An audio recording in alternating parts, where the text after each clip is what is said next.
Austrália, uma no Brasil, uma no Tahiti, uma na África, nos Estados Unidos, Europa, tem uma etapa móvel. Então são 10 etapas pelo mundo. É a Fórmula 1 do É a Fórmula 1, do surf. onde participam apenas os 44 melhores surfistas. E só masculino ou tem também feminino? Masculino e feminino, né? As etapas nem sempre acontecem ao mesmo tempo. Por exemplo, na Austrália, nas duas etapas da Austrália tem a categoria masculina e feminina. Na etapa do Brasil só tem a categoria masculina, no Tahiti só a masculina. Então são circuitos paralelos, né? O circuito feminino tem algumas etapas em locações que não tem no circuito masculino, como o Peru, por exemplo. Mas basicamente são 10 etapas, onde apenas os melhores do mundo competem, né? Esse ano são 44, a partir do ano que vem vão ser apenas 20. A ideia é limitar mesmo esse acesso. E para você entrar nesse grupo de elite, você tem que vir pelo ranking de acesso, que é o WQS, World Qualifying Series, né? Tanto masculino como feminino. Aí já são cerca de 40 etapas, 50 pelo ano, em tudo que é região do planeta.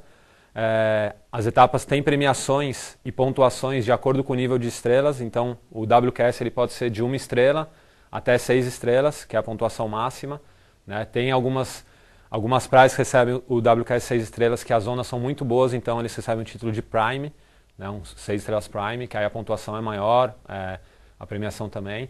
Então, basicamente, para o atleta chegar na elite, né, nessa nata aí do surf mundial, ele tem que vir pelo ranking de acesso. Quantos brasileiros estão nessa elite? Desses 44, esse ano a gente tem apenas 4. O Brasil já chegou... Não, pô.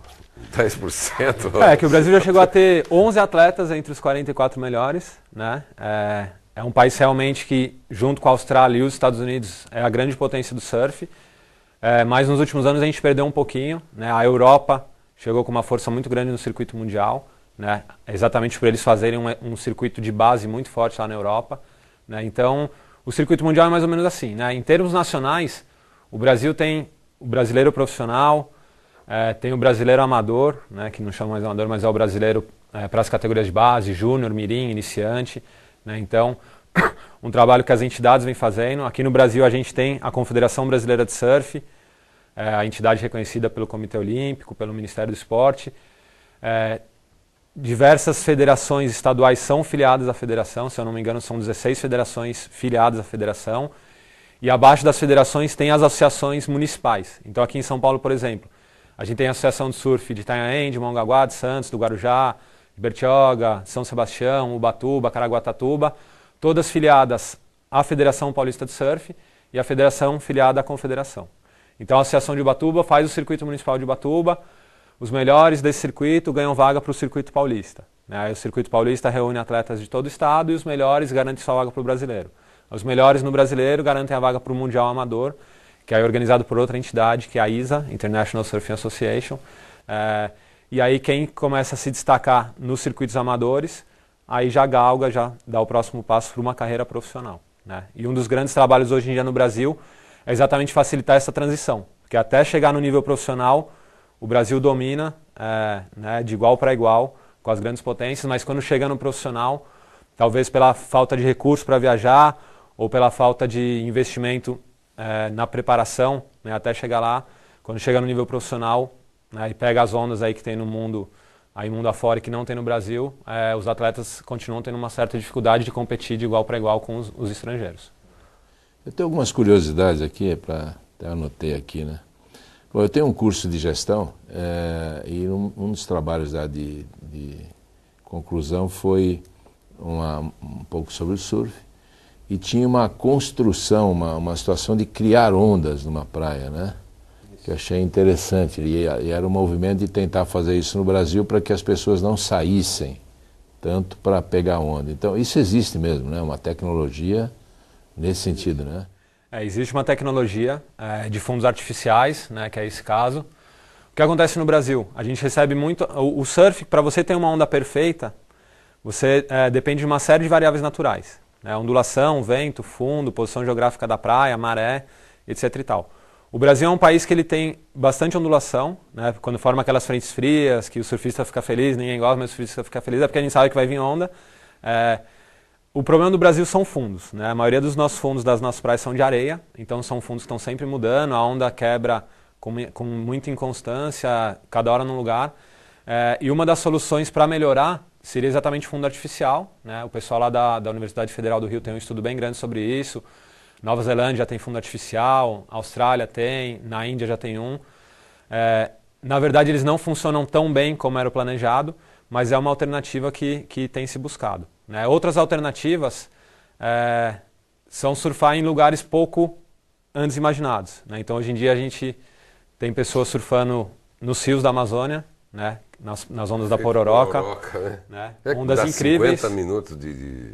O Serginho Laus, meu amigo, está no Guinness Book, ele ficou 11 quilômetros e 100 metros numa onda, ficou 35 minutos surfando a mesma onda, né? Esse ano ele foi para lá, pegou uma das maiores ainda, estava muito bom.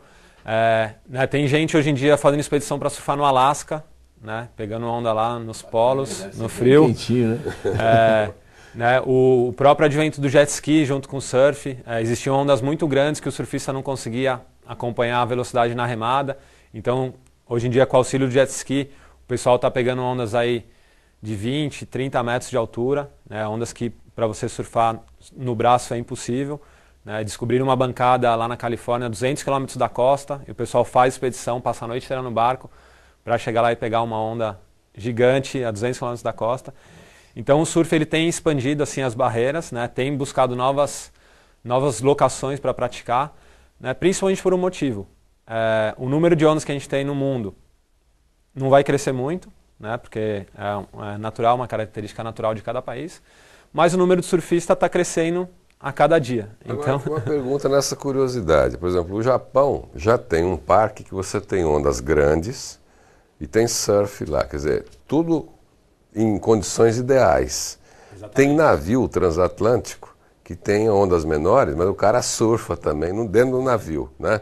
Então, dá para se ter, por exemplo, um estádio, vamos imaginar aqui, para 10 mil pessoas assistirem, com tudo controlado e o cara surfar ali, se pensa nisso? Então, Sérgio, se pensa nisso, e isso, na minha visão, é o futuro do surf. Né? Isso com o windsurf, né? Então, eu estava vendo que era uma ideia maluca. Que é o que acontece com o windsurf, que eles colocam os túneis de vento. Surf com vento dentro do estádio. Exato, com tudo. Fazer o indoor.